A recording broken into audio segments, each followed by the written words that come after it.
Akkam jirtu kabajamtootaa fi daawwattoota kennaa onlaayinaan kennaa kateelootii irraa akkaataa koo'inii ittiin bitattan ilaalla. Aappiin kun sadii isin barbaachisa jechuudha. Aappii sadiin kana eessarraa arganna? Lamaan kana eessarraa arganna yoo jettan telegiraam chaanaalii kiyyarraa argattanii gara telegiraama keessanii seentu jechuudha. Erga gara telegiraama keessanii seentanii bakka sarchii irratti kennaa tuubettanii sarchi gootu jechuudha. Kennaatu erga ittanii sarchi gootaniin booda haala kanaan guruppii fi chaanaaliin lachuu isin dhufa. Seenaatii lachuu jooyin godhaa barnoota adda addaa irra gadi dhiisna jechuudha. Aappii lamaan jala beez kan jedhu isa lachuun buustu jechuudha. Buustanii inistaayil gootu. Erga sanaan booda akka baay'eetiitti fayyadamaa jiru kanaaf fayyadamtu. Kunoo akkuma argaa jirtan kanatti VPN inni tokko biroozaradha. Baay'ee nu barbaachisan VPN keenya irraa erga seenne bakka siitingii natbii sadiin gubbaa isarraa seennaa jechuudha. Isarraa erga seenne jeneraalii kan jedhu jalaan connection kan jedhu jira. Connection kan jedhu sanarraa seennaa. Ergasii isa lammaffaarra jiru kana split turning kan jedhu kanarra seennaa jechuudha. Isarra erga tuqannee booda haala kanaan isin fida jechuudha. On gootuu erga on gootanii biroozara Chrome of gootu jechuu kanarraatti gad deemtaniitu irratti kilik gootu al tokkochuu irratti deemtanii haala kanaan haalaan kilik gootanii duuba baatanii sana booda bakka gubbaa sana irratti uffatanii konneektii ta'aa jechuudha. Konneektii yeroo inni ta'u duubatti hin baane biroozara kiwii kanarraan seena jechuudha.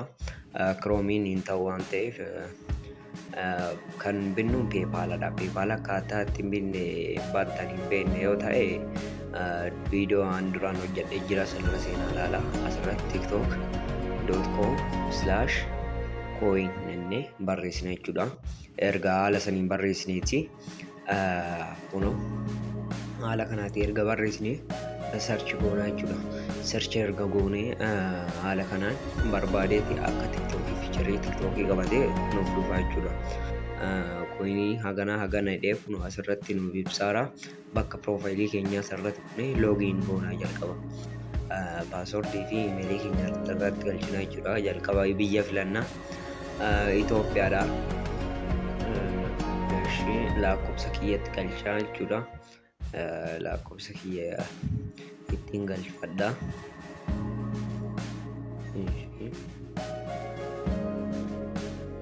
Erga lakkoofsa kiyyatti galchee next bakka hin jedhu sanirraan tuqadha. Yeroo tuqadhu haala kanaan kaapchaa naaf fida. Kaapchaa kana gara duraatti oofee irrattiin galcha. Irrattiin galchee sana booda gara duraan adeemsisa. Ammas kunoo paaswordii keetitti galchinaan jedhaara. Paaswordii kan biroo beekan itti galchaan jira. Sana booda erga itti galcheen booda bakka jalarraa san loogiin kan jedhu diimaa san tuqee kaapchaa naaf fidaara. Riikaapchaa kanan guutaa kana godhee ababaa dhaabeetiin jira. Sana booda gara duraan adeemsisa. Ammas gara tiktookiin na dabarsa jechuudha. Asuma biroozararra taa'ee gara tiktookiin na dabarsa jechuudha. Yoo two step verification galchiin ka'e koodii two step verification kana isiniif ergama. Yoo irratti on godhatiin dirqama on irra godhachuu qabdu. Baay'ee barbaachisaa waan ta'eef sana booda ammas kaapchaa naaf fidaa. Kaapchaa kana ammas nan guuta jechuudha. Morma saree seeraan duubatti nan galcha jechuudha. Warroon haaraa hanga yoonaa taatan chaanaalii kana sabiskiraayib gochuun dagatina. Laayik sheer godhaa. Gadi bu'aa al tokko laayikii 50 sinirraa eeggadha jechuudha. Sheer gaala kanaan guuttaniiti log success jedhee gara tiktookii isin fuudhee deema jechuudha. Isin kanan gootan bakka gubbaa biroozara sarchii irratti kilik gootu. Ammas irra deebitanii jechuudha. Kilik erga gootanii haala hangafaasanii irra deebitanii sarchii gootanii haala kanaa isinii fide jechuudha.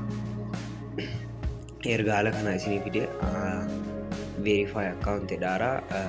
Deebisee na seensisaara. Ammas gara tiktookii na dabarsee keessaa bahuudhaaf bakka gubbaa irratti kilik godhaa.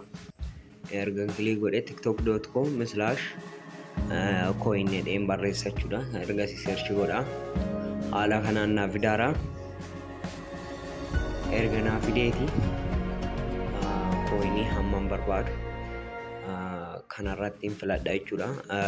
Maaster kaardiin peepaaliin wantoota adda addaatiin kaffaluun ni danda'ama. Peepaalii akkaataatti baratan yoo hin beekne ta'e barreeffama gubbaarra dhufaaru kana tuqaatii gara viidiyoo sandaadhaati kana deebi'a.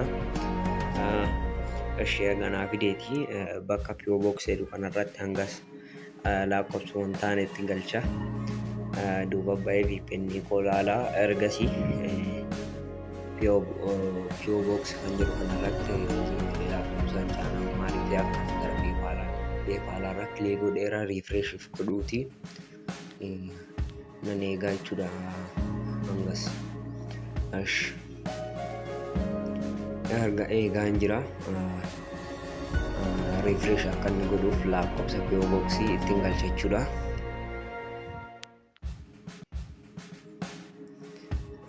Haala kanaan natti galchu refresh naaf godha jechuudha.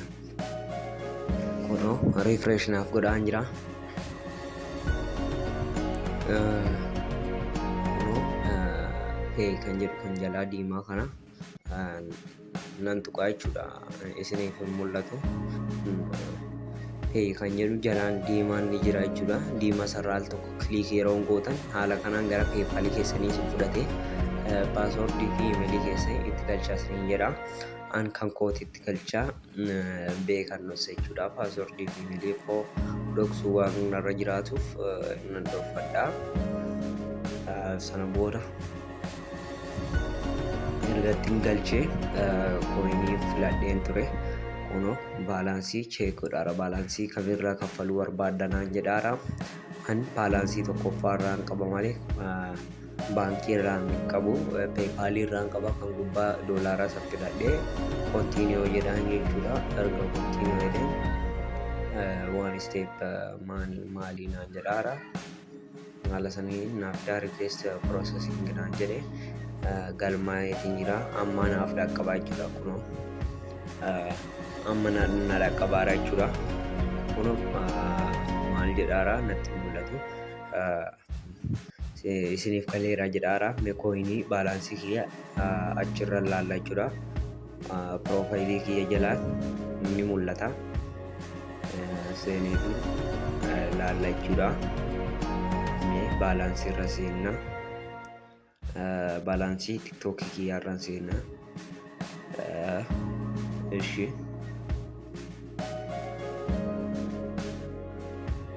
kunoo akkuma argitan guutadheetiin jira jechuudha. Jalqaba 19 qofaan qaba 70 guutadhe jechuudha. Haala kanaan guutachuu dandeessu. Warroonni hanga yoona haaraa taata subscribe gochuun dagatinaa. Uummata qaqqaalii subscribe gochuun dagatinaa. Yeroo itti aanu geemii taphachuudhaan maallaqa baalaansii irratti akkaataatti guutta isinii fida.